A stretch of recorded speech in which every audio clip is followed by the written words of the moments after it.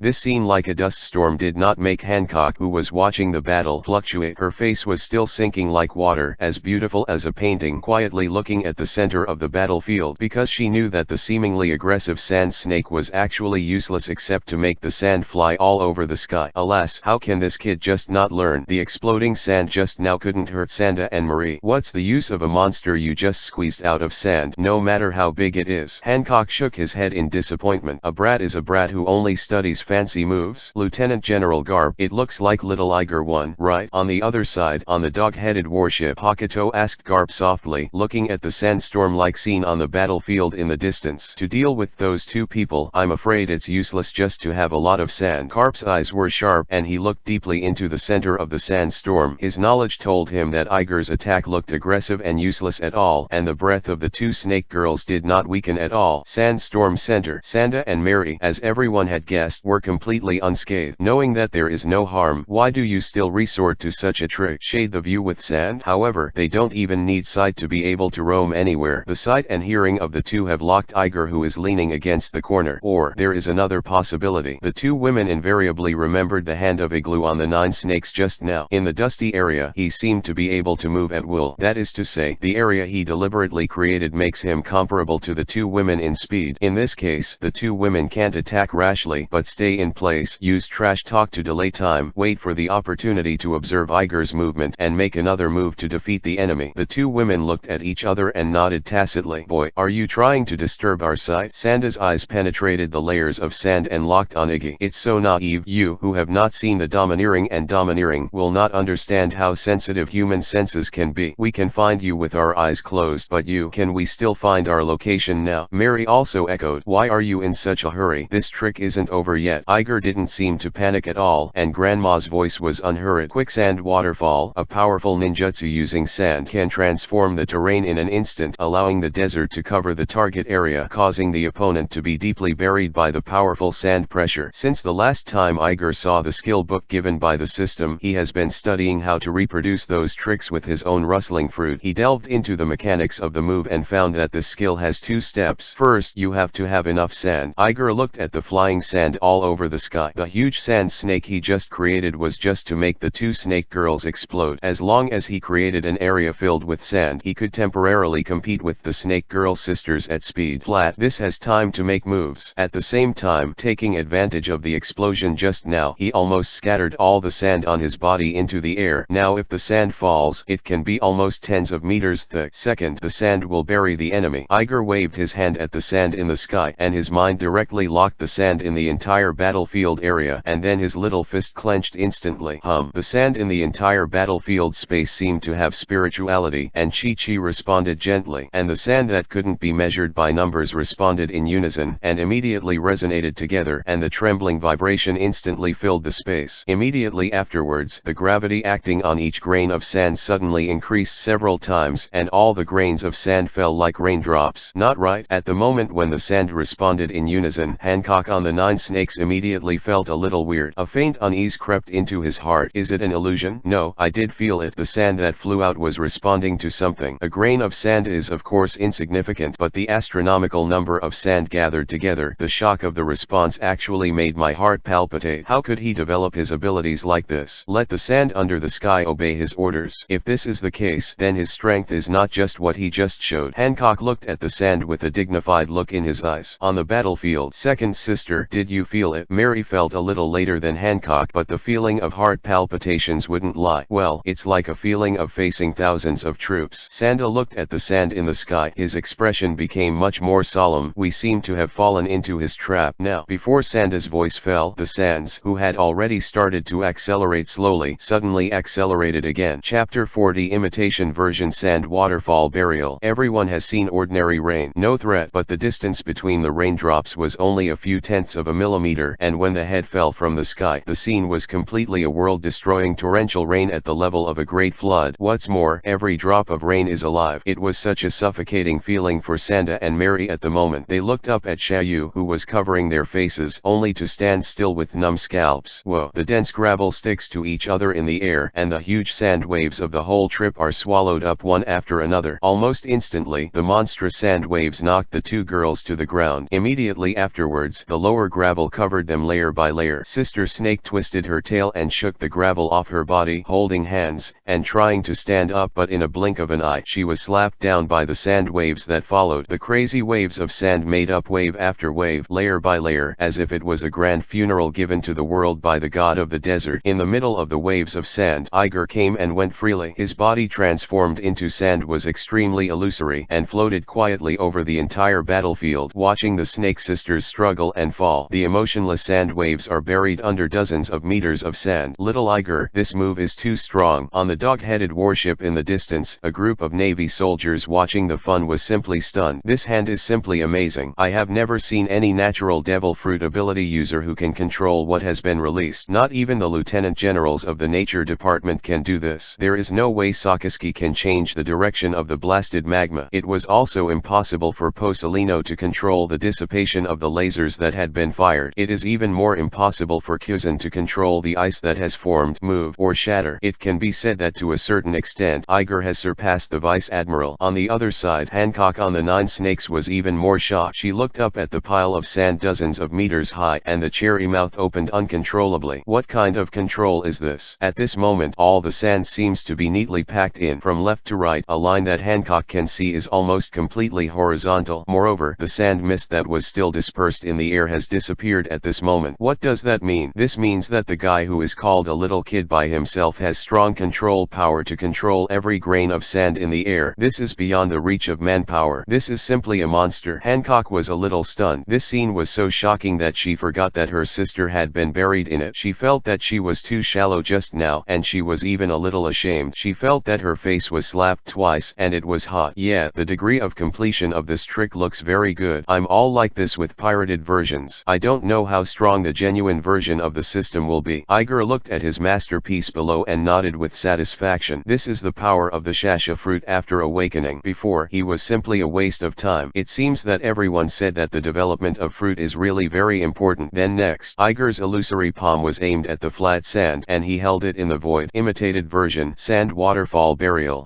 Buzz, buzz. This time, the sands responded more strongly, shaking several times in succession, as if Iger had done something they liked very much. Immediately afterwards, the powerful gravity that was acting on every grain of sand just now came suddenly again. Boom. There seems to be an invisible big hand in the void, slamming the sand down. That big hand has absolute power. With just one palm, it can shoot down more than half of a pile of sand dozens of meters high. In the blink of an eye, the sand pile collapsed. Click click. Even the extremely hard sand wall after crystallization could not bear the pressure of this pressure, and fine cracks began to appear. Sandar, Mary. Only then did Hancock react. His sisters had been buried in the sand, and he hurriedly shouted anxiously. In her perception, the breath of Sanda and Mary suddenly weakened. This really made her scalp go numb. That is dozens of hundreds of thousands of tons of sand, and in such an instant it collapsed and was directly squashed. Even if it is copper skin and iron bone, I am afraid it will be crushed. She didn't care so much, and immediately stepped on her feet. Her slender figure was ejected from the boat like a cannonball, and flew directly in the air. Her red high-heeled shoes pointed directly at the cracked sand wall. Aromatic feet. This blue wall is 100 meters high. You can't jump in with your body alone, and the battlefield is full of sand. As long as you break the wall, the sand will flow into the sea, and Sanda and Mary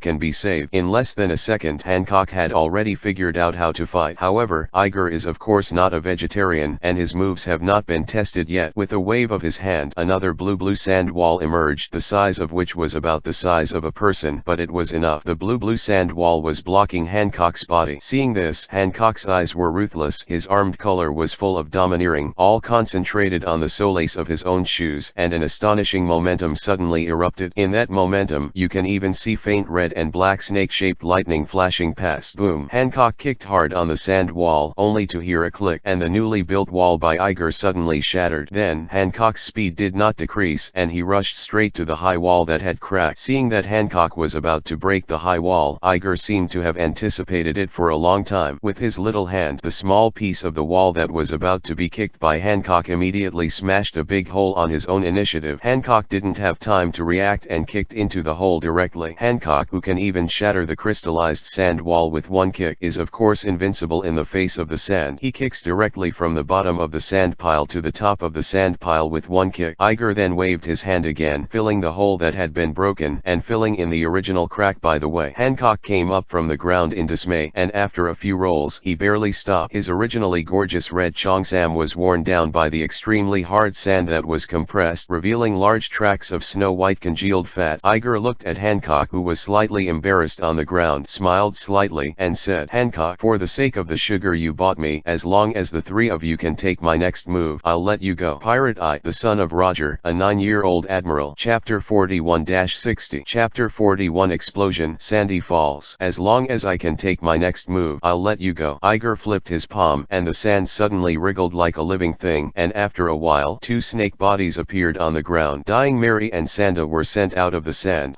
Sister Snake groaned in pain with a painful expression on her face. Hancock looked down at his two younger sisters. The scales on his body were worn away one by one, and many were crushed to pieces. Around the shattered scales, pieces of blood-coagulated sand adhered to their bodies, apparently squeezed out wounds. It is relieved that the consciousness of the two younger sisters is still clear, and there is still a slight domineering flowing in their bodies. It's okay, it doesn't look like the injury is serious, but this is not something Hancock can bear. How can the king of a country allow his sister to be beaten? She only felt a stream of blood rushing towards her head, and a strong fighting spirit burst out with a strong coercion. Overlord is domineering. Iger's eyes fluctuated for a while. This was the first time he felt Overlord in others. It felt like an oncoming ocean, which made his chest tight and suffocating. It turns out that Overlord color is this feeling. Little brat, you're very good. Hancock had no wind all over his body, and his cheongsam, which had been scratched to shreds, screeched loudly, allowing people to see things that they usually couldn't see. But at this time, Hancock's fighting spirit had reached its peak, and she had no intention to block anything. She fixedly looked at Iger, who was suspended in the sky, and a domineering aura burst out. "You are worthy of your concubine's own hands." Iger above the sky was even more excited at this time. Of course, it's not because Hancock's clothes are broken, but because he can personally experience the strength of the Empress. In the original work, the strength of the Empress has always been a mystery. Obviously has a set of various awesome settings, but there is no superior record. This has polarized fans' judgment on the strength of the female emperor. On the one hand, the female emperor felt that the female emperor was the weakest group, while the other side believed that the female emperor was actually terrifyingly strong. After all, those who possess the domineering look of a king are all ruthless men of the world. This mystery will finally be revealed by myself today. Clothes or something, it doesn't matter at all. Feeling Hancock's fighting spirit, Iger was also excited. Come on then, and see if you can get your sisters out of the way. Hancock didn't speak anymore, and he locked onto Iger. Then he let out a long breath, and his body slowly relaxed. In the next second, there was an explosion, and Hancock's figure disappeared directly in place. Iger just realized that Hancock moved, and then a gust of fragrance hit his face. So fast. Secretly startled, Iger reacted quickly and turned into a cloud of sand and exploded. Laugh. Hancock's heels cut through the air with a sharp screeching sound. If he missed a hit, Hancock didn't stop at all. He kicked his foot and followed the direction Iger was dodging with another kick. Iger hasn't recovered his original shape yet. Hancock's attack has come. There is no way. He had to turn his body into lighter dust and escape with the foot wind kicked by Hancock. This is not at the same level as those two people just now. Iger even had some scalp tingling. Not only was her powerful sight-seeing color making her rhythm faster, but she was also stronger than the two sisters' armed colors, and it made Iger not dare to take his attack with his body at all. He didn't even have time to activate the overlord. Totally passive. After the identification is completed, a group of strong female emperors. Thanks to Hancock's offensive, Iger sank directly into the sand, then quickly escaped and quickly distanced himself from Hancock. However, Hancock's response was simply too fast. With a sense of knowledge, she could follow Iger's back direction without any hesitation, followed up at full speed without hesitation, and then raised her high heels high and stomped to the ground. Iger, who was just about to break out of the ground, suddenly felt the terrifying strong wind above his head and immediately changed his direction and sank directly under the sand more than 10 meters deep. Boom. Hancock stepped on the ground firmly, and his arrogance exploded directly, blasting a big hole in the sand with a bang. Hey, you escaped really fast, Hancock said in a low voice. What she hates most is the ability users of the nature department, because against them, the ability of her physical attack with petrification is difficult to play. Just like this kid Iggy, he was as slippery as a loach, and he couldn't kick it to the ground at all. Are you just hiding? Hancock looked at a certain part of the sand and exclaimed, even if you hide, you won't win against me, coward. This guy hides under the ground, and at a distance of tens of meters. He really can't take him. You can only mock him out loud and let him come out on his own. Don't worry, it'll be out soon. Who knows? Iger actually replied. Hancock's eyes widened immediately, and he tightly locked Iger's position. This guy must be planning something. Hancock held his breath, staring at Iger's movements. Sudden, Iggy moved. Iger, who has been lurking in the sand, is like a shark, rushing straight towards Hancock in the sand. Hit hard. Haven't seen enough of the domineering 9 snakes yet. Against someone who is not domineering, Hancock prides himself on never losing. The tyrannical domineering is wrapped around the heel like an air current, and there is a faint black and red light in it. Then the slender legs were raised high and ready to go. 3, 2, 1. It's now. Hancock's eyes narrowed, and his high heels were wrapped in thunder, and he stepped down angrily. However, at this moment, a palpitating feeling suddenly came to my heart. It was as if an ancient vicious beast had awakened, but it was too late. Iger broke through the ground like a praying shark, with red and black lightning attached to his raised fist. Overlord color. Hancock's pupils shrank. Boom. Before Hancock could react, the arrogance of the two sides had already collided. The violent explosion lifted the layers of sand waves, and the violent airflow hit the high walls around the battlefield frantically one by one. Click click. The cracks in the high wall are getting more and more fine, and it will be unbearable soon. Boom. Hancock was sent into the air by a huge force, and the shaking in his heart was still uncontrollable. Overlord color. It's still a winding technique that even he is still groping for. Hancock looked horrified. This time, it was Iger's turn to attack. He punched Hancock and saw that Hancock had nowhere to help in the air. Iger immediately squatted down on the spot, pressed the sand face with one hand, and then said softly, "Shunny waterfall." On the sandy surface where Hancock was about to land, it seemed like a big mouth suddenly appeared. Chapter 42 Empress. Verse. Look, that beauty. Ah no, the pirate leader has also entered. In the distance, on the dog-headed warship, a sailor looked above the battlefield with a monocular and shouted in surprise, "What? Where is it? Show me now." A group of Navy soldiers heard that the beautiful pirate leader was also participating in the battle, and they rushed to see it. The Navy soldier who first shouted was unhappy, and quickly shielded the binoculars and shouted, "Hey, don't grab it,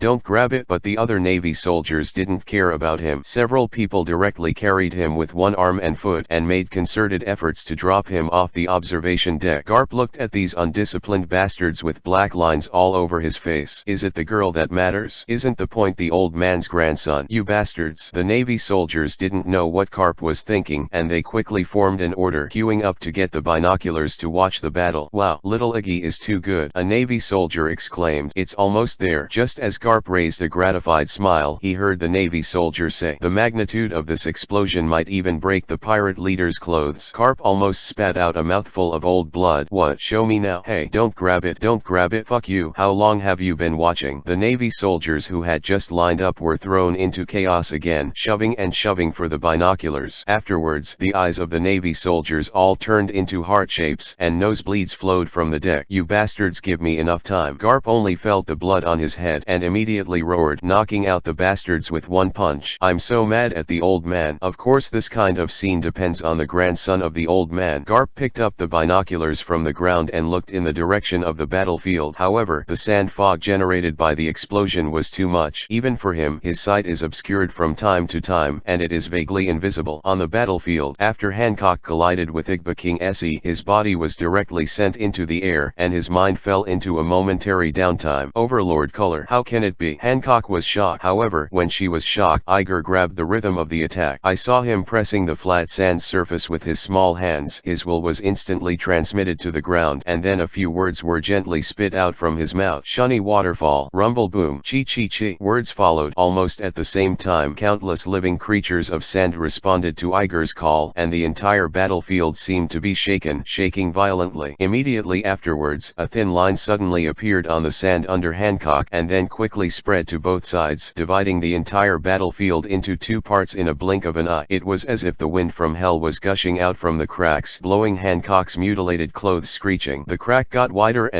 and finally turned into a big cocky mouth. The wind of hell instantly turned into the breath of death. Hancock looked at the big mouth with a black hole under him, and suddenly his whole body went cold. She could even feel that there seemed to be a low whisper coming out of that big mouth. The murmur was obscure and vague, but Hancock could feel that it seemed to be singing something, and from the slump at the beginning, it quickly entered the climax. Even she also felt something surging in the throat of the big yellow mouth, as if the dragons were about to exhale the dragon's breath, inspiring the fuel in the throat. Shouldn't it be? Hancock's pupils shrank. Puff. Everything that just happened seems to be lengthy, but it only happened in less than a second. Hancock's body has just risen to the highest point, and there is no place for him to take advantage of his body. The big mouth opened on the ground, suddenly spit out a huge sandy yellow breath. The cocky yellow gravel is going backwards, like a counter-current waterfall going straight into the sky. Hancock only had time to open his eyes, and in an instant he was engulfed by the waterfall, going up and down in the torrent of sand. Shasha fruit burst. Iger looked at Hancock, who was trapped in the waterfall, and gave instructions to the waterfall from afar. Boom, boom, boom, boom. The power of the waterfall is already huge. What about the waterfall that will explode? Just listen to the rumbling sound of thunder, and the sands are in an orderly manner, blasting one after another from bottom to top. Sister. As soon as Sanda and Mary recovered, they saw Hancock being knocked into the air, and then Yiga displayed an extremely terrifying sand reverse waterfall. Damn that boy. Seeing that Hancock was swallowed by the waterfall, Sanda became anxious on the spot and rushed over to beat Iger, but before he got up, he fell again. Damn, I have no strength at all. Sanda glanced at Mary, who was also on the ground, who gave him a wry smile and shook her head. It seems that this is the first time to go to sea, and it has been cleaned up. After the move just now, the two women fully understood that even if they do not underestimate the enemy, I am afraid they are definitely not the opponent of this guy. 9 snakes in this sea are not so powerful. Boom, boom, boom. The waterfalls that went upstream were blasted into dust one after another, and the entire battlefield was filled with cocky smoke. The wind of hell gradually subsided, and Hancock, who lost his support, was smashed into the sand like a ball of paper thrown out of the window. Sister. Sanda and Mary shouted in unison, scrambling to beside Hancock. Just saw Hancock clearly, and suddenly took a breath. I saw Hancock fell to the ground like a rag doll, his beautiful eyes closed, and his snow-white skin was also full of fine blood stains at this time. As for the clothes on his body, they had already been blown up a lot, and they quickly covered important parts of the body. Sister. Sister, wake up. Sister. Seeing this, Sanda and Mary panicked, shaking Hancock's shoulders frantically, and shouting anxiously. Hancock frowned, groaned, and woke up. It was as if every inch of her body had been cut by a knife blade, and it hurt a lot, but what hurt even more was the shockwave that had just exploded in layers. The shockwave continued to hit his internal organs one after another, and even if he had domineering body protection, he still suffered great damage. The pain was unbearable, and Hancock opened his eyes. When he opened his eyes, he saw the worried faces of the two younger sisters. Sandar, Mary. She was confused for a moment, and suddenly remembered that she was still fighting, and she was about to sit up in a hurry. No. Seeing that Hancock was about to sit up, Sanda and Mary became anxious and quickly pressed her back to the sand. What are you doing? Hancock was puzzled. The two women hesitated and raised their chins at Hancock's upper body. Hancock followed the eyes of the two women and looked down. Extensive snow white. That's how you know your clothes exploded. Moreover, the reason why the two women did not let themselves get up was because of the hoof of the Tianxiang dragon behind them. him. Chapter 43 Woman. It will only affect the speed at which I draw my sword. Tianzionglong's hoof, which is a dragon's claw mark that was scalded on a person's back with a soldering iron. It was the mark made by the Tianlong people for the slaves they bought. A few years ago, Hancock and his two younger sisters ventured out to sea, but unfortunately were caught by the Draconians and became slaves. That was the first time Hancock came into contact with the Tianlong people, but he deeply saw their ugliness. Obviously they are all human beings. Why is there such a distinction between high and low? If you don't breathe the same air as a pariah, and don't have physical or even eye contact with pariahs, even if you are unparalleled in beauty, you are considered dirty and unclean. Hancock wondered why anyone could be so arrogant, but because of this, Hancock doesn't have to have too much contact with those disgusting idiots, which is the only consolation. It's just that the life of a slave must be difficult. I and my sisters are played by the so-called nobles as monkeys every day for fun, and they are even forced to eat 3 devil fruits. The younger sisters have changed from charming girls to snake girls that everyone fears, and he also obtained the disgusting ability to charm men like sweet fruit. Not long ago, a fishman named Tiger attacked Mary Joa and destroyed part of the slave prison, and he escaped with his sisters while taking advantage of the chaos. After returning to the country, by virtue of his strength, he became the king of the Amazon Lily Kingdom. However, the noble and prominent status of the king made the humiliation in her heart inflate incomparably. There is no other reason. It is the hoof of Tianzionglong behind it. That is the evidence that she, the monarch of a country, was once a slave to others. So she and her sisters made up a legend that she met Gorgon when she went to sea. Although the 3 beheaded him, they were also cursed by him. Anyone who sees the mark on her back will be turned into stone. In this way, whenever Hancock wants to take a bath, he will use the whole country to be vigilant so that no one can see the Empress bathing, because this is a secret that Hancock must never be known by anyone. Hancock also reacted when he saw his body with little clothes left. She hurriedly hugged her arms, and with the help of the explosion of sand and dust, she lay obediently on the ground. But the 3 sisters realize a problem together. The battle is not over yet. Don't let him see it. Sanda and Mary stood up, forcing their bodies, laboriously picked up their weapons from the ground, and stood in front of Hancock with a solemn expression. Even if the body is already weak, even if the whole body is wounded, the reputation of the king cannot be damaged. Iger didn't seem to control the sand anymore, and the dust that exploded in the sky filled the air, becoming thinner a little bit. Sanda and Mary stared hard in Iggy's direction, their weapons clenched tighter. Sudden, a fluttering shadow flew over. The 2 snake girl sisters' eyes narrowed, and they swung their weapons and slashed over. Puff! After a strange sound, the 2 of them realized that it wasn't Iger that he had just hit. Rather, the sand and dust gradually dissipated, and Sister Snake saw the navy cape that she had photographed on the ground. Looking up again, Iger was standing with his back in the distance, shirtless. This is... Sanda understood what Iger meant by looking at the cloak on the ground. What are you doing? Mary was still puzzled. Iger hugged his arms behind his back, sighed deeply, and said, let your sister wear it. I won't watch it. But why? Hancock, who was lying on the ground, spoke, and something fluctuated in his eyes. She was desperate. Sanda and Marie are already at the end of their power, and no matter what, it is impossible to resist Iger's footsteps. And now I can only lie on the ground. Once Sanda and Mary fall, no matter what I do, the brand behind them will be seen. She had already accepted this fact, but this little brat did something unnecessary. Whatever the reason, chivalry or machismo, Hancock felt saved. She was actually grateful. No woman would want others to see her naked. I am a righteous navy, the inheritor of intimacy heaven. Of course I won't look at it. Put on your clothes. Iger, with his head held high and his body straight, said very proudly and proudly. In fact, Iger is fully aware that he broke Hancock's clothes. He originally thought that this guy Hancock would take advantage of the burst of clothes to forcibly charm himself and turn himself into a stone. I never wanted people to lie down on the spot as if they were going to touch porcelain. Eagle only remembered that in the original book Luffy accidentally saw Hancock bathing. It seems to mention Hancock's past. She was once branded with Tianzionglong's hoof by Tianlong people. Based on the principle of friendship with friendly characters, he knows that he must never see Hancock's back. Then he threw the cape he asked for from Pakuto.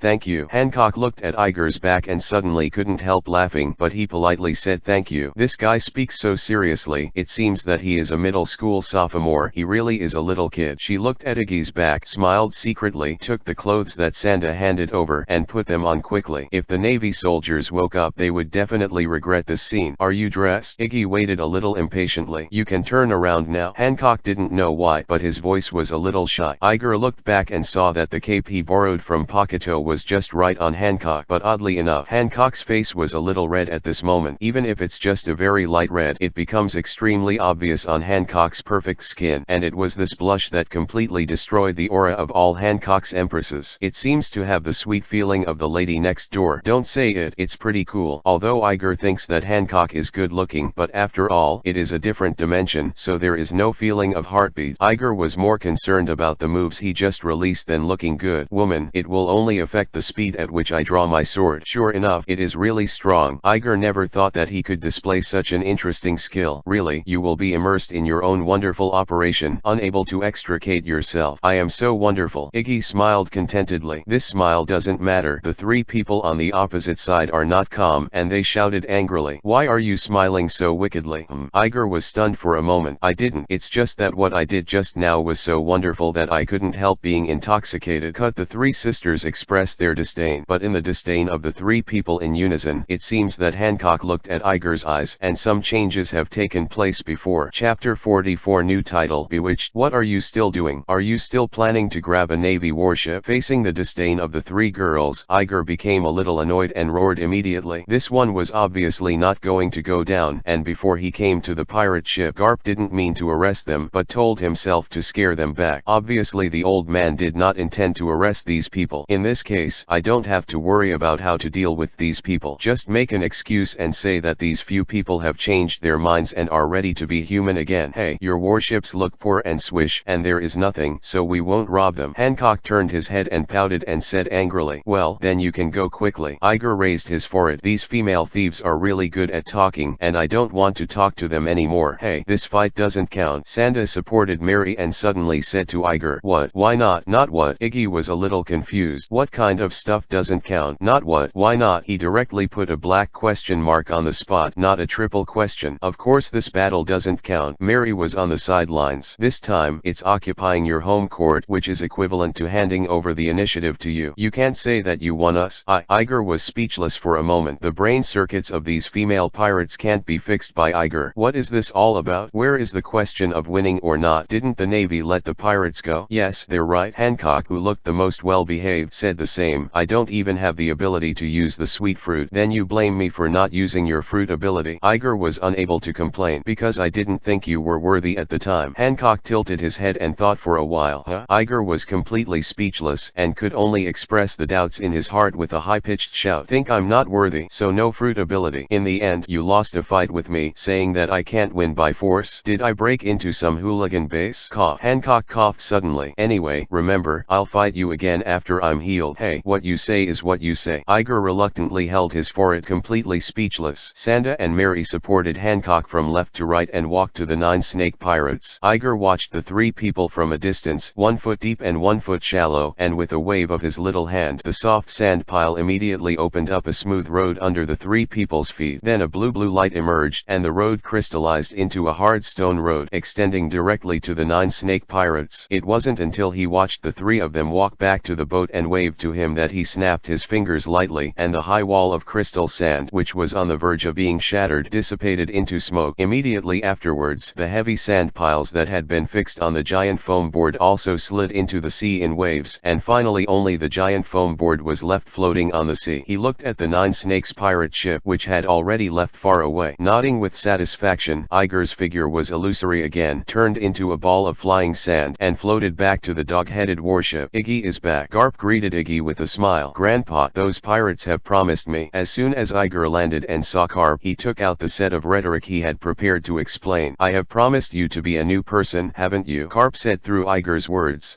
Yes. Iger was a little surprised why Garp knew what he wanted to say. Ahaha, yes, see, that girl is very good looking and strong. She can be my granddaughter-in-law. Garp didn't explain and laughed. Iger didn't know how to answer the question, and turned to the Navy soldiers lying on the ground, asking, what's the matter with them? Well, they stared blankly at the girl. Garp snorted. Okay. Iger couldn't help but marvel at Hancock's charm. I'm a little tired. I'll go back to rest first. Hurry up, Iger. Get a good night's sleep, and come out for dinner at night. Garp nodded in response. Iger raised his hand and waved, but said nothing. There was a faint sound of a fist headshot and Garp's reprimand from behind. You bastards, get up for me. Back in the bedroom, just lying down, the sound of the system rang. Ding! Congratulations to the master for completing the achievement. Unruly Empress playing with Hancock. Ding! Congratulations to the master for completing the achievement with the new posture and obtaining the hidden title. Fascinating. All the people people. Note: I didn't expect that the number one beauty in the pirate world would actually have thoughts on a little brat. Ding! Congratulations to the master for getting the achievement reward. Evolution point *10. Ding! Congratulations to the master on comprehending the skill Quicksand Waterfall. The completion rate 20%. The reward Evolution point *8. Ding! Congratulations to master for comprehending the skill Sand Waterfall Burial. Completion rate 10%. Reward Evolution point *8. Ding! The reward has been issued. Please pay attention to check it. Iger's tired face suddenly glowed with excitement. Evolve. A lot of evolution points. The system is finally back to normal, and those weird socks and panties are no longer given to completing the task. And more importantly, the system can still detect that it is trying to parse advanced skills. This is awesome, my bucket. Looking at the completion of the two skills, Iger was full of hope. He still remembered that before Quicksand Waterfall required 40 evolution points while Sand Waterfall Burial required 80. It seems that the evolution point reward of the system is proportionally converted according to the degree of completion. Iger's heart was suddenly filled with hope. As long as he used it a few more times, he would definitely hope to prostitute these two. No, it was all skill books. Whore, happy forever. And now the evolution point. Iger looked at his attribute panel and summoned the system. System, quick, show me how many evolution points it takes to exchange the domineering color of the knowledge color and the armed color. Ding! I'm sorry, master, there is no way to exchange the evolution points for the armed color and the domineering color in the system mall. What ________. Ding! Remind the master, domineering is a limited item and can only be obtained through tasks or the master's own understanding. Iggy held his forehead, speechless. Chapter 45. Expensive System Mall. Profiteer. Proper profiteer. This system is intentional. Then, what can you exchange in the system mall? Ding! Good question from the master. The system mall automatically generates products based on the owner's attribute panel. Ding! So far, the commodities in the mall roughly have three categories: skill books, attribute points, and props. Well, open it for me to see. The system operated in response, and a simple commodity menu appeared in front of Iger. There are three columns at the top, which are the skill books, attribute points, and props that the system just mentioned. As soon as he saw the skill book, Iger couldn't help being a little excited and clicked on this column. Into the eye is a row of scrolls that look similar, with different colors from green to red. It must have added a lot of skills. One by one, Iger couldn't help but admire. The system really is the system. This ability is great. Sand Shield. Class A. Use sand far exceeding the hardness of steel for defense, because according to the user's affinity with the sand may activate the function of automatic defense, which is called absolute defense. Note: but an attack that moves faster than the sand will not work. Price Evolution point *20. Third eye. Class A. Use the sand to turn into one eye to investigate elsewhere, and then transmit the visual image to the main body. Note: remember to cover your eyes, otherwise your vision will be confused. Price Evolution point *20. Sand Clone. A grade. Use the sand fruit's control over the sand to create a sand clone. Attacks on this clone will be resolved by the sand, but the sand will not completely change into the user's appearance. Only physical attack can be attached. Domineering. In addition, other substances can also be mixed in it, and even trace amounts of seafloor stones can be included. Note: don't wrap a whole piece of halostone in it. It will kill people. Price Evolution point *20. Sandbound Coffin. A grade. Surround the enemy's body with sand so that they cannot move. Note: try not to use it for shy things. Price Evolution point *20. Sand Waterfall Burial. S rank. The pressure of the sand can instantly crush the enemy, and it can be used in conjunction with the sand binding coffin. Note: nothing to remark. Price Evolution point *40. Iger watched. The light in his eyes became excited little by little, not because of seeing these skill books. Rather, see the skill description after the skill. These are the real treasures. Just by looking at the description of the skill, you can roughly know how to use the skill, as long as you do your own research and cooperate with your ability to control the sand. One's own great career of prostitutes. The skill book that can be prostituted for free is simply a big drop. At the same time as his heart was ecstatic, Iger's brain was also trying to stay sane, suppressing the urge to buy skill books with evolution points. He clicked on the attribute point column again. This column is much simpler, basically just the light spots wrapped by various colored halos. Physical energy attribute points. S grade. Strengthening the physical energy attribute points can increase the physical energy attribute a little. Price Evolution point *1. Skill attribute points. S grade. Strengthening skill attribute points can improve physical attributes a little. Price Evolution point *1. This is basically the case. Each attribute on the YIG attribute panel has a specific skill point. Each skill point can be improved by a corresponding attribute, but Iger doesn't know much much about attribute points. The most important thing is that he doesn't know how much ability improvement a little attribute point corresponds to. For example, a little strength corresponds to how many kilograms of grip, pulling, kicking, and so on. How many seconds can a little speed shorten your 100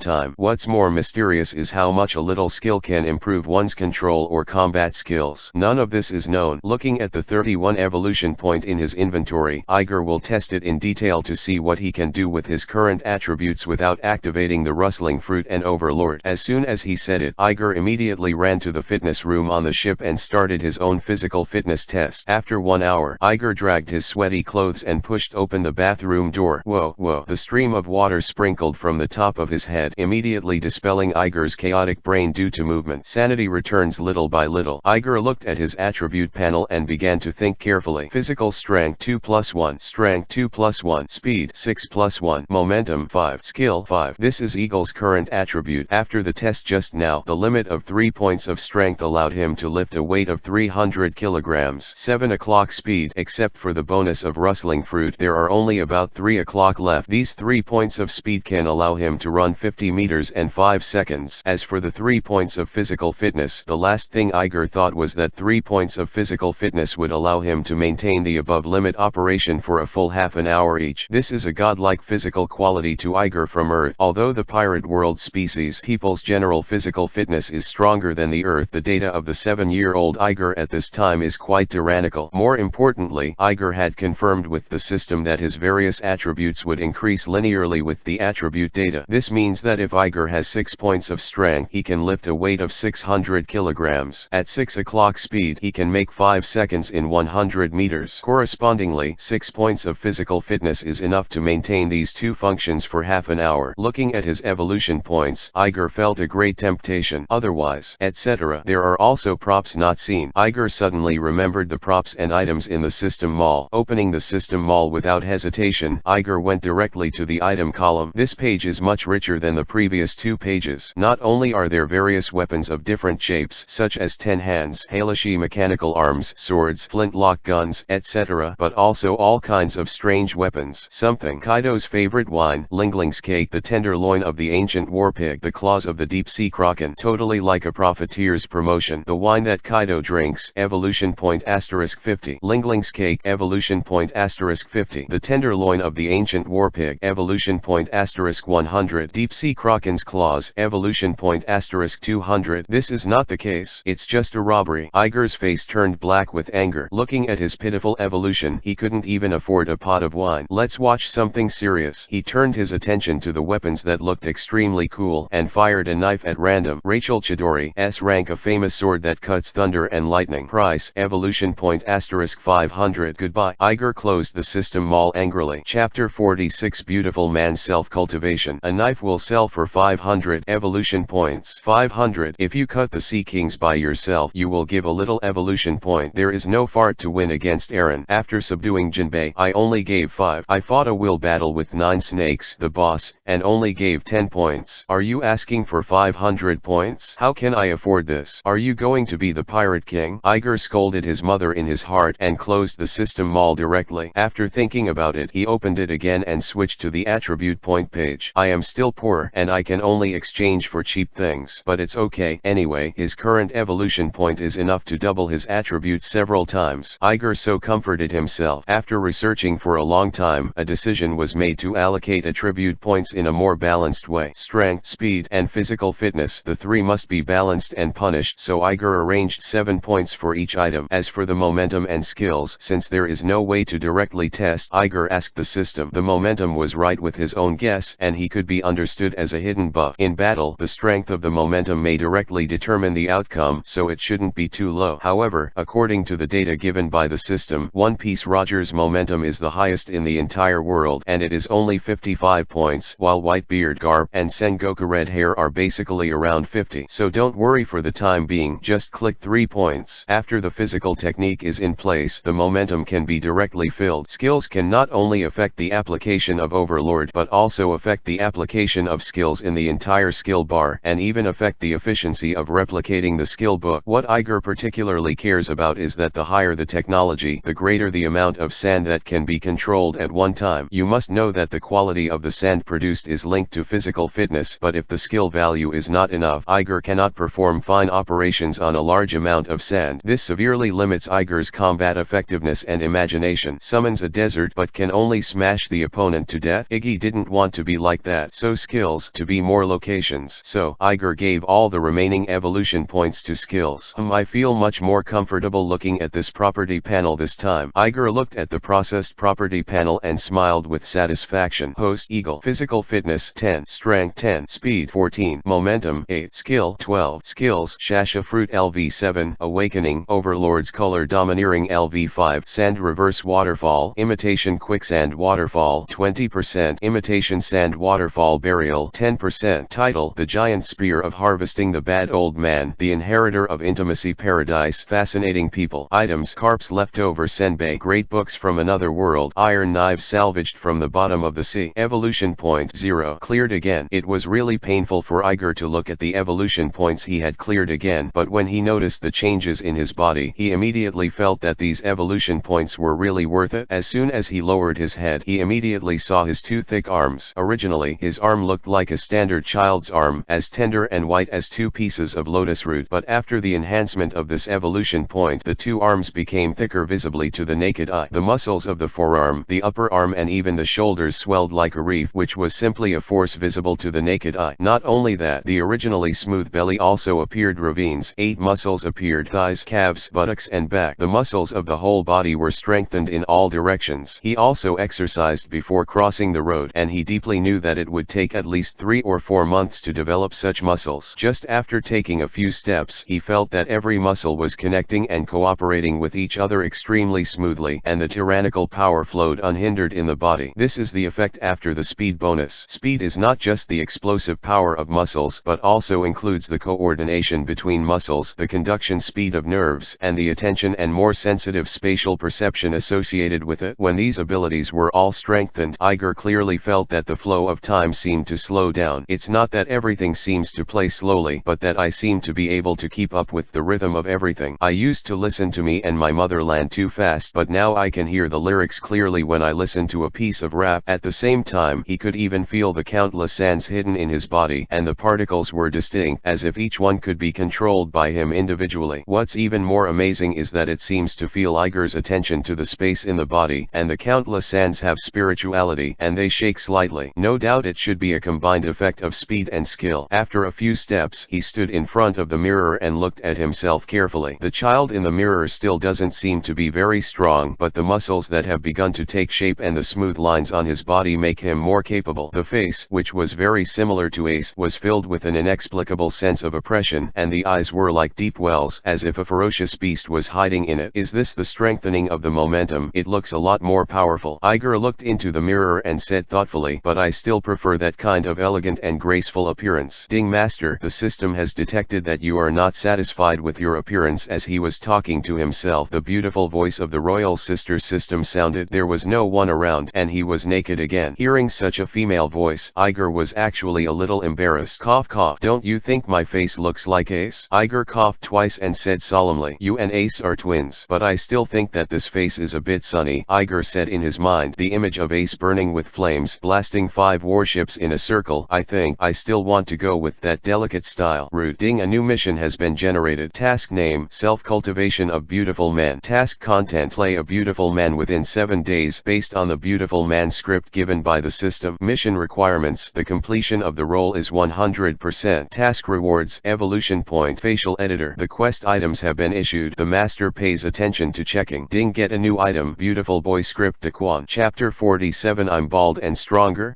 This. Iger knew that the system couldn't be so generous, but I had to say that the system was still very considerate. After all, it is not in the system mall, selling directly at the price of several hundred evolution points, which has already given him a lot of face. This task doesn't seem to be difficult. From this form, it should be a 7-day role-playing task, and the higher the degree of completion, the more evolution points will be awarded. Having been with the system for so long, Iger also figured out some ways of the system. Well, the needle does not poke. The problem of appearance that has troubled me for a long time is about to be solved. All his attributes have been fully strengthened, and even his appearance will be improved. Iger is in a good mood. He is now humming a little song, turning off the running water, drying his body, and preparing to go back to the bedroom room to study the script for that beautiful man. Ige-kun. Iger was wiping his body and Jinbe opened the bathroom door. As soon as he entered the door and saw Iger, Jinbe suddenly felt that Iger was a little different, but he didn't know what was different. It's just a vague feeling that Iger seems to be stronger than when he played against him more than 10 days ago. Now if they fight again, it is very likely that they will not be able to beat him. Yo, Jinbe, are you here too? Iger smiled in surprise when he saw Jinbe wearing Japanese white underwear. During this time, Jinbe has been staying on the Murloc ship, keeping a considerable distance from the dog-headed warship, and Iger himself has been learning swordsmanship with Pakuto and has never seen him. Now that I actually met it in the bathroom, I was naturally a little surprised. Yes, Iger-kun, we have been following and we saw your boat stop from a distance and we came to see if something happened, Jinping said seriously. Oh, that's it? Then why did you come to the bathroom? Iger responded, feeling that something was wrong. Why don't you go to the bathroom of the ship to see if we encounter anything? Well, Jinping was actually a little embarrassed, raised his hand and scratched his head and said naively, I drank here before going down and they took a bath with them. I thought it was good. So you want to take the opportunity to come over and take a bath again? Iger smiled. Yes, Jinbe admitted graciously. Ha, if you want to take a shower, just come here. Everyone is your own. You're welcome. Iger reached out and patted Jinping's body and he was able to pat Jinping's waist. The enhancement of attributes even made Yige grow a lot taller. Okay, then I'll go back first. Iger waved his hand and was about to leave, but just after walking a few steps, he suddenly remembered something. Oh, by the way, Jinping, wait a minute. Iger turned around and grabbed Jinbe again. What's wrong? Jinping turned back with a puzzled expression on his face.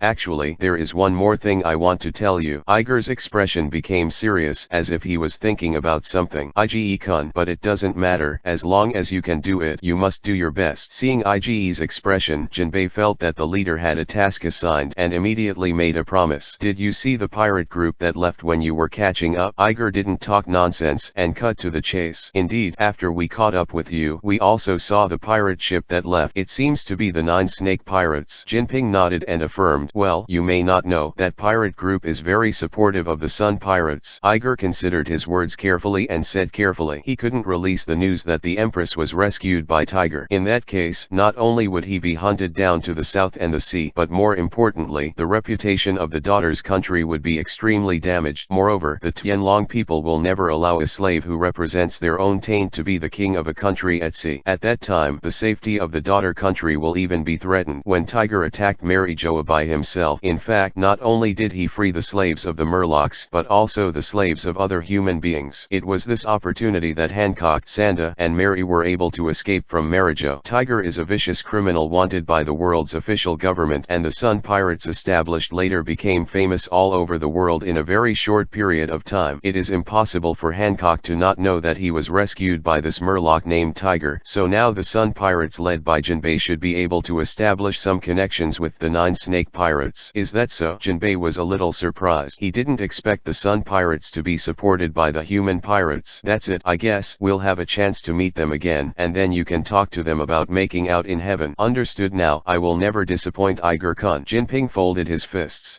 Thank you for your hard work. After Iger finished explaining, he put on his clothes and hurried back to the bedroom, locking the door. Then, a smile appeared on his face, and he quickly summoned the system backpack and took out a book from it. It was a book as thick as a dictionary. On the pink hardcover, there were heads of handsome men who had amazed thousands of girls. Above the head of the handsome man are several large characters in bronzing. Beautiful boy's script. When he opened it decisively, he saw a blank page. Iger was puzzled and summoned the system. System, how does this thing work? Ding master, just recite the word beautiful man in your heart and the system will automatically match the 2 most handsome people in your heart. It's quite high-tech. Iger underestimated and immediately followed the system's instructions and silently recited beautiful man in his heart. Whoa. The pages were automatically turned without wind, and during the turning, 2 portraits slowly emerged on the pages on both sides. Iger stared intently at the heads of the 2 handsome men, biting his fingernails nervously. Who will it be? Finally, the pages of the book that were flipping came to a stop. At the same time, Iggy's face darkened. He looked back and forth at the left and right avatars, madly scolding mother in his heart. The one on the left is wearing a yellow tights, red gloves, and red shoes, with a pure white cape floating behind him. But Iger knows that these are not the most dazzling places on this beautiful man. Everyone knows that this man's most famous line is, I'm bald and stronger. Yes, this is the famous Saitama sensei, and a man with a big bald head shining all over his body. me. Wurge. Iger suspected that he was being tricked by the system. Is that what makes me stand in the naval headquarters with a big bald head and command thousands of troops? Chapter 48. A handsome man with hair. I'm set. Ding master. Please don't doubt people's statistical ability. This is what people have worked so hard to dig out of master's mind. The system's voice defended slightly mischievously. After he finished speaking, he also played the excited look of his face flushing in front of the screen. Back then, fuck, Saitama-sensei is too handsome. At that time, he jumped up from the chair and clenched his fists. Iger couldn't wait to slap the guy at the time to death. Can't you be more reserved? Don't you know that you will be struck by lightning in the next few years? Don't you know that you will face such a serious face-changing opportunity in the future? You do not know. Hateful. Ding master, look, your heart rate is 150 and your blood pressure is also 150 at this time. You are almost more excited than having dinner with the schoolgirl. You must think he is handsome. The system is very green tea to make up the knife. The dense black lines fell from Iger's face, and he really couldn't argue with this matter. But then can't you arrange for me a handsome Saitama teacher? Iger growled angrily, pointing at the sullen head. You gave me such a sluggish Saitama. Are you trying to fix me? As we all know, Saitama teacher is a man with two styles of painting. When he uses a delicate style, he is simply handsome on the screen. However, when he uses his usual style, just a bald passerby. The system that kills this day, he actually arranged such a style of painting for himself. Saitama-sensei, he is just playing tricks on himself. Ding. People calculate based on big data and conduct simulations. Of course, they will choose the dress with the highest appearance rate. Master, it doesn't matter. Even so, he is still a handsome guy. The system is still plausible. Iger was too angry with the system to speak again. And master, didn't they recommend two to you? If you don't like this one, you can choose the other one. You're too embarrassed to say it. When Iger heard this, the fire burst out again. Look who the handsome guy on the right is. Back-to-back black hair, knee-length black coat, straight big godlike eyes, generous earlobes. A black inverse cross was deeply imprinted on his forehead as if his face was glowing with compassion. Face like a Buddha, like a devil. The completely opposite auras of divine and evil were perfectly blended in this person. The compassion of the Buddha, the temptation of the devil, the most attractive things in the world are all concentrated in this person. Just by looking at it from a distance, you will be unconsciously attracted to him. If you can talk to him, I am afraid that the whole mind will be grasped between the palms of his hands. Crollo Russell. Who is Crollo? One of the worst criminals in a different world. Born in a slum that was abandoned by all the government, he saw the worst of human nature and has almost no empathy for people. Disregarding the rules, disregarding the law, you can slaughter a family and gouge out their eyes just for money. For victims and innocents, he is a demon without emotion. However, he is also a companion Buddha. The entire organization he formed was made up of children who used to be slums, and Crollo could choose to give his life to protect any one of them. This is a madman who walks in his own truth. One of Iggy's favorite characters. But this horse is the head of a criminal gang. He is a man who aspires to be an admiral of the Navy. Are you making me commit a crime? What the fuck is this? Not. No matter what, it is impossible for him to play the role of successful Crollo. Isn't this just forcing yourself to go bald in disguise? Still a bald boy. I won't do it. You definitely did it on purpose. I'm not going to play either of them. Iger got so angry that he immediately quit. Ding master, the task has already been started. Once the system task is started, it cannot be stopped. It will be graded according to your usual performance. The system was not in a hurry. Iger almost exploded, but he turned his head and suddenly thought of something and sneered. Anyway, 7 days are over, and I'll have it when I don't have to. Ding. If you do the task passively, people will punish the master. What punishment? Bald. Do. Can't I do it? Iger was mad. That's good master. Damn it. Iger was forced to accept this stupid task, and the most angry thing was that he had no way to use the system. If you sit still, you will be bald, and if you play it successfully, you will still be bald. It's really nasty. Alas, as of now, there is only one way to avoid going bald. Iger thought to himself. He looked straight at Crollo on the right, gritted his teeth and made up his mind. I'm going to play Crollo myself. A handsome man with hair. I'm set. System. Then I'll choose Crollo. I'm going to play him. Iger said fiercely. Ding. Remind the master that you will play 2 roles at the same time, and they will report the progress for you in real time. After 7 days, the one with the higher degree of completion will be rewarded with a special face editor. Doesn't this mean that he has to resolutely implement Crollo's behavior and way of thinking during these 7 days?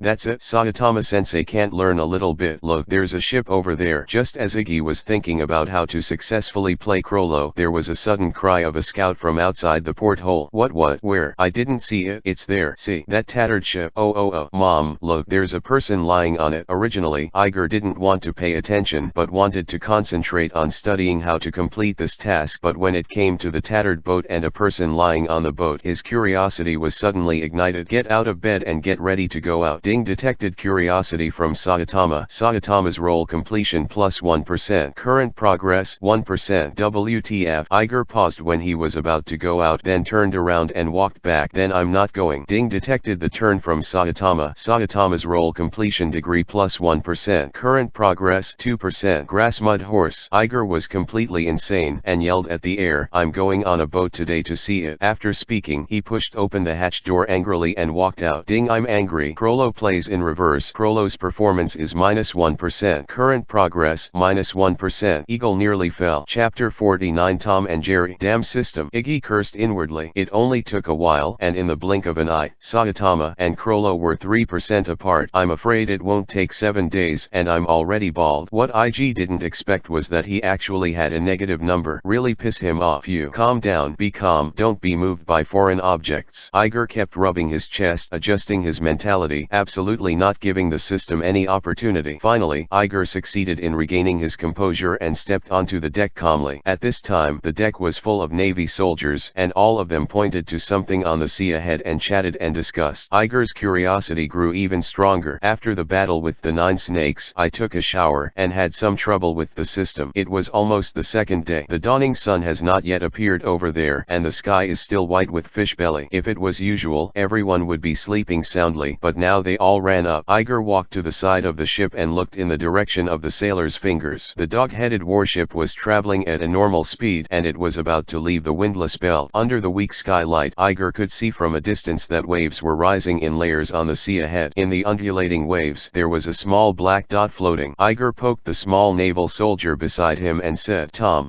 what's going on? What is that? Can you lend me your binoculars? Tom was the best man Iger had on the ship, aside from Garp and Paquito. He is a recruit who only enlisted in the Navy this year. He is only 12 years old. Compared with other as far as the Navy is concerned, it can be said to be quite close to Iger's age. Of course, being able to join the Navy at the age of 12 is impossible without the ability. Tom's abilities are also why Iger is so close to him. Catfruit Russian blue cat form. Yes, Tom's ability is the catfruit of the animal system, and it is also in the form of a Russian blue cat. When I first met him, Iger was stunned and said, is there really such a coincidence in the world? There is actually a Russian blue cat named Tom. So he stretched out a friendly hand and shook Tom and said, hello. Hi, my name is Jerry. From then on, even if the two made good friends, Tom called Iger not Iger, but Jerry. Hey, don't push Jerry. Let me see clearly and give it to you. Tom was swayed by Iger, but he couldn't see what was on the ship. Tom, you see that it's still dark in the middle of the night. There's a tattered ship floating. Iger said quietly, I'm afraid it's not a ghost ship. I'll give it to you. I won't watch. Tom froze when he heard what Iger said, and then a cold sweat broke out and he hurriedly handed over the telescope to Iggy. A triumphant smile appeared on Iger's face. This Tom may have lent his courage to fight. He is usually timid, especially afraid of voices, water, and ghosts. Taking the telescope that Tom handed over, Iger quickly put it in front of him and looked at the little black spot. As Iger had just heard in the bedroom just outside the windlass zone, a tattered boat floated. It seems to be a spare ship. It can hold about 6 people. The scale is not small. It can be seen from the mast of about 6 meters. The facilities of this ship are actually quite complete. Only, the ship has now completely lost power. Only a small piece of the entire sail is left hanging on the mast, and the side of the ship is also tattered and leaking several holes. If you look closely, you can also see a man in white lying on the boat. Go over and have a look, suggested an enthusiastic Navy soldier. Yes, let's save people first. Several other Navy soldiers also echoed. That's right, you can't die without help. Garp and Paquito were both resting at this time. Without the guidance of the chief, several veterans with the rank of junior officer suddenly grasped the situation. The right to speak. They commanded the helmsman and drove to the tattered ship to observe the situation. What's the matter? Is it a ghost ship, Jerry? Tom panicked when he heard that everyone was about to drive the ship to the side of the broken ship, and he hurriedly leaned over to Iggy's side and asked, I don't know, just look at it and see it clearly. Maybe it's a zombie. I laughed twice, deliberately speaking in a terrifying manner. Tom's face turned white instantly after hearing this. It's not. It won't. Who knows? Everyone in ghost movies doesn't believe in ghosts. I don't listen.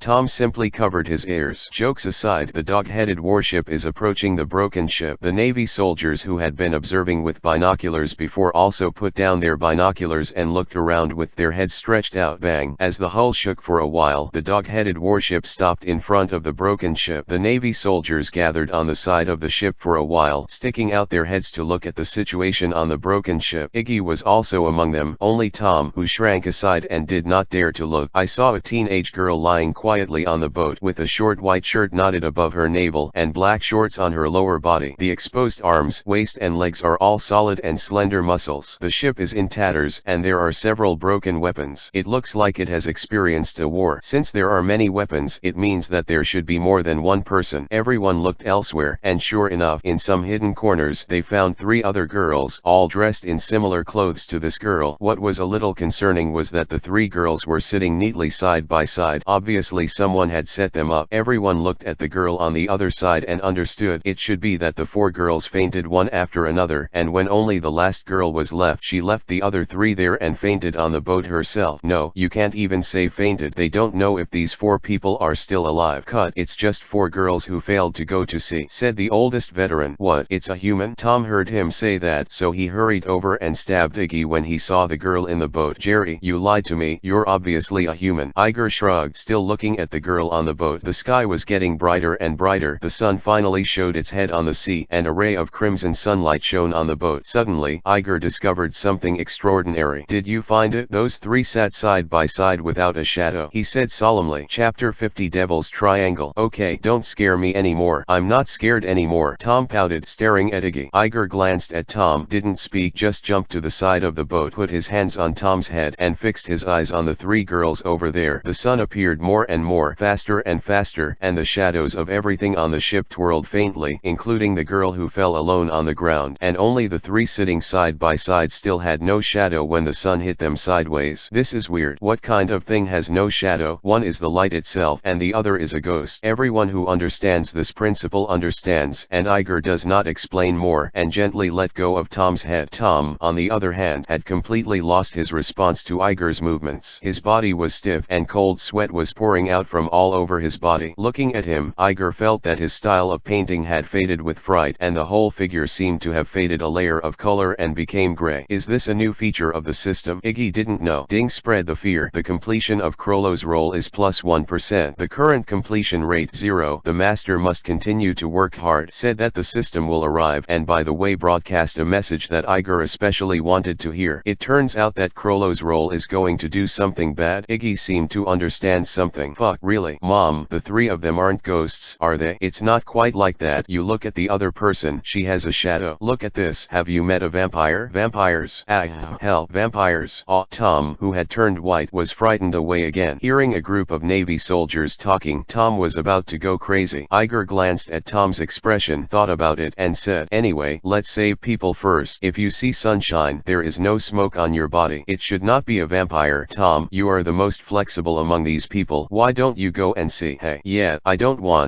Tom heard the head directly to take off, and the turtle arrived to the door of the cabin, and even shook his head and refused. 3. I think what little Iger said makes sense. We are here. Tom, you have the fastest reaction. Let's take a look. What if there is any gain? Another Navy soldier also followed Iger's words. Well, looking at it this way, it does make sense. Tom, it's alright. You're just going to be brought back by 4 people. Yeah, don't be a bitch. Go. No, I don't want. Wow. Tom was scared to tears, and even the rolling band climbed to the veteran of the agent and hugged his thigh. Will big brother, don't let me go. Woohoo. Hey, snot rubbed my pants on, you bastard. Will had a black line on his face. If you want to go, you can go. Navy soldiers must have a brave heart. Brother Will is right. Let's go. Iger also came over and patted Tom on the shoulder. After 2 pats, Iggy grabbed Tom's shoulder while he wasn't paying attention. Jerry, what are you doing? Tom was about to ask, but the next second his body was thrown out like a baseball by Iger. Ah! The screams were endless. Iger looked at Tom and felt apologetic to him. Sorry Tom, for my hair. Ding, rotten. Krollo's roll completion plus 1%. Current progress 1%. Oi. Iger felt that he had mastered the magic weapon of scoring. Hair is saved. The ecstasy of a star who doesn't want to be bald. Boom. Tom drew an embarrassing parabola in the air and slammed into the broken ship. The broken ship shook violently a few times as Tom entered, and the 3 sitting side by side fell one after the other. It doesn't matter this time. The key is that Tom's face hit the ground when he fell, and they fell right next to Tom's little face.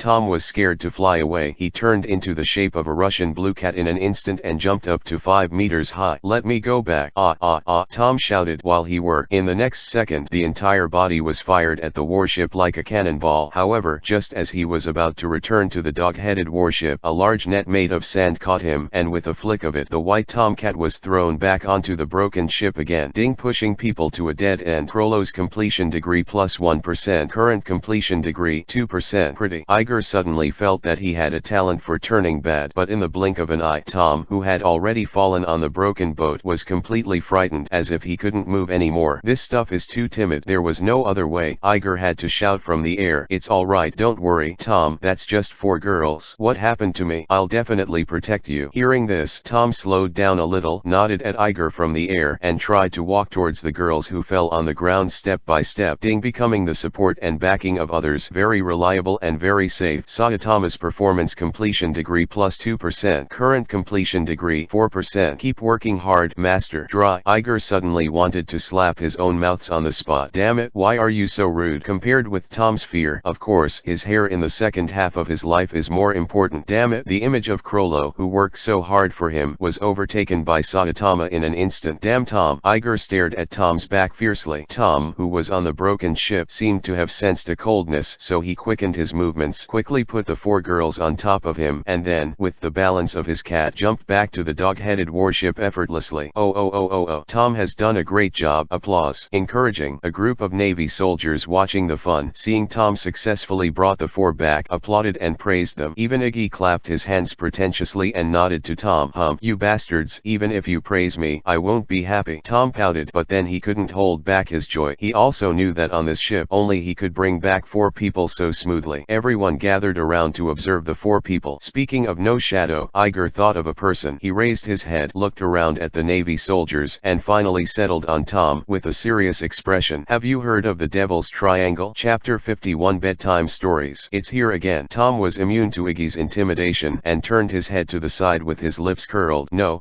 Tom, because you're too young. You haven't heard of these legends." A Navy soldier continued the words of the 2. "Don't try to fool me. I don't believe what you say anymore." Tom simply covered his ears. Tom, however, Big Brother Will also came over very seriously, broke Tom's hand, and said seriously, "Boy, this legend every Navy soldier must know. Not only that, you will come into contact with more strange legends in the future. Never doubt it, otherwise it will be life-threatening." "Hey, you say I'm young, but he's less than 8 years old." Tom sneered and pointed at Iggy. "It's not like you don't know that Garp is my grandfather, and he doesn't need to tell many things in person. My dad tells me as a bedtime story." Iger shrugged his shoulders with a natural look. In fact, he really didn't lie. During the years he grew up in Long's house, Long told himself the legends on the sea a lot, and he really told it as a bedtime story. Good guy. No wonder Luffy didn't dare to bring it to him. The stories he heard back then made him feel very scary. If he was really a 7 or 8-year-old child, he probably wouldn't be able to sleep every night. Dragon also did talk about this Devil's Triangle. This is actually a sea area with unclear directions, chaotic ocean currents, and full of reefs. Just listen. You Jerry can listen to it as a bedtime story. What can I not listen to? When Tom heard that this was the bedtime story that Iger had heard when he was a child, he was relieved and let everyone tell it generously, as if he was listening. It turned out to be a bedtime story, and I thought it was a scary thing. Fortunately, I didn't put on a scared expression just now, so I saved some face. Tom's case rejoices in his heart. Compared to this, first check